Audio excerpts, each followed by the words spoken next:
waktunya, lagi gerah-gerahnya. Apa nih? Aku menyajikan sesuatu buat Kak Enji. Apa namanya? Namanya adalah es markisa bunga tela. Bunga tela.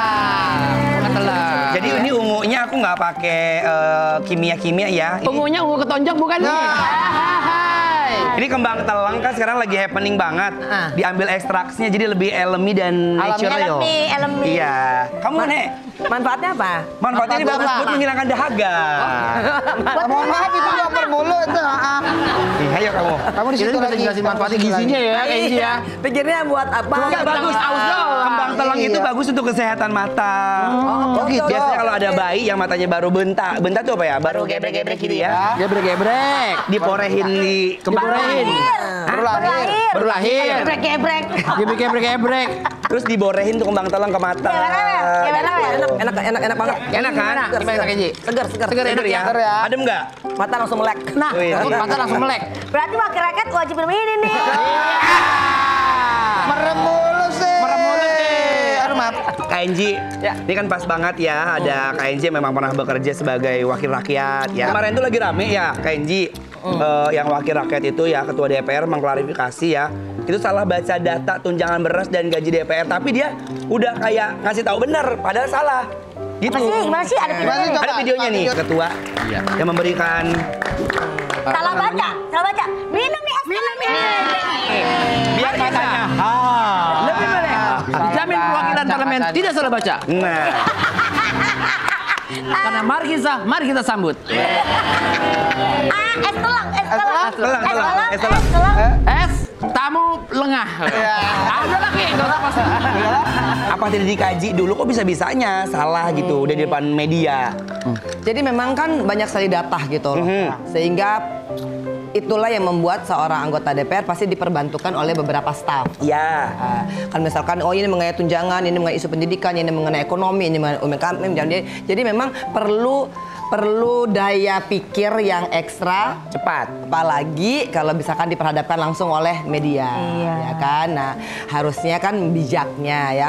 Bijaknya kan kita ambil waktu sebentar, kita ambil data lagi gitu. Karena sesuatu yang sudah disampaikan di ruang publik, efeknya itu Simpang suwir. Simpang siur. Suwir Dong kalau disuir. Ayam.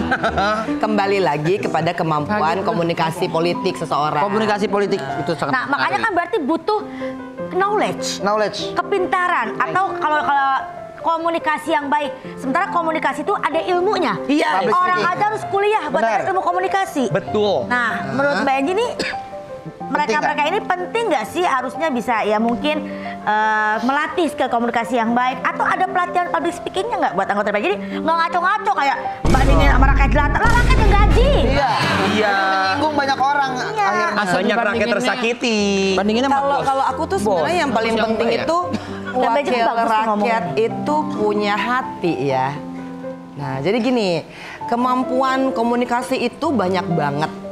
Kalau dipelajari pun dan akhirnya bisa juga disalahgunakan.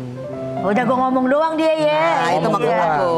Jadi kalau misalkan semua anggota DPR amanah ya, hatinya bersih, memang benar-benar buat rakyat, insya Allah juga akan keluar adalah cerminan daripada hatinya. Oh, Insya Allah nggak perlu pakai teori-teori apapun. Bener, ini setuju. Nah, kalau sekarang ini gue pengen bahas nih banyak pernyataan blunder dari wakil rakyat di sana langsung pada bikin rakyat kita jadi geram. Iya. Anggota DPR juga untuk jadi kayak minta langsung mundur dah gara-gara pernyataan mereka yang semena-mena itu kan. Ya, Lagu dong. Semena-mena. Waka-waka polsek. Kita udah gituin sama mereka dibelokin lagi. Waka-waka Polda. Udah ada nih berita juga kalau status mereka dinonaktifkan dan kalau status dinonaktifkan itu masih nerima gaji apa tunjangan apa segala macam. Iya nih biar masyarakat terbuka nih. Nah jadi ini juga gitu loh yang harusnya dijelaskan oleh mungkin DPR ya. Apa yang dimaksud dengan nonaktif? Apakah nanti sekarang ini nonaktif besok bisa aktif lagi gitu kan supaya masyarakat nggak blunder nih. Betul. Nah atau enggak misalkan mundur. Kalau mundur berarti udah langsung cut off kayak Angelina Sonda kan saya nggak nerima tunjangan atau pensiun. Nggak ada. sebagai anggota DPR. Oh iya. Kan putusannya jelas. Makanya di sini yang perlu kita tahu adalah putusannya apa. Oke, kalau hanya misalkan judulnya nonaktif, apa konsekuensinya? Nah, itu yang pertama, dijelaskan harusnya ya. dijelaskan seperti putusan-putusan pada peradilan ya, misalkan saya kan, oke, tidak akan menerima pensiun DPR. Nah, jadi berarti kan saya udah nggak akan ada lagi dibantu. Kelar ya, udah ya. Jadi itulah yang diperlukan. Masalah misalkan nonaktif ini harus kita balik lagi lihat. Gitu. Nah, apa deskripsinya, apa artinya, apa-apa aja yang tidak diaktifkan. Misalkan gaji pokok tetap, tapi tunjangan-tunjangan seperti ke daerah pemilihan, tunjangan ke luar negeri kalau misalkan masih ada, atau tunjangan-tunjangan lainnya, misalkan ada kan tunjangan sidang, berarti mungkin udah nggak ada, tapi gaji pokok tetap diterima. Kemarin kan yang minggu lalu kan aku ngebahas tuh, yang aku nanya sama teman-teman semuanya. Enggak ada nanya.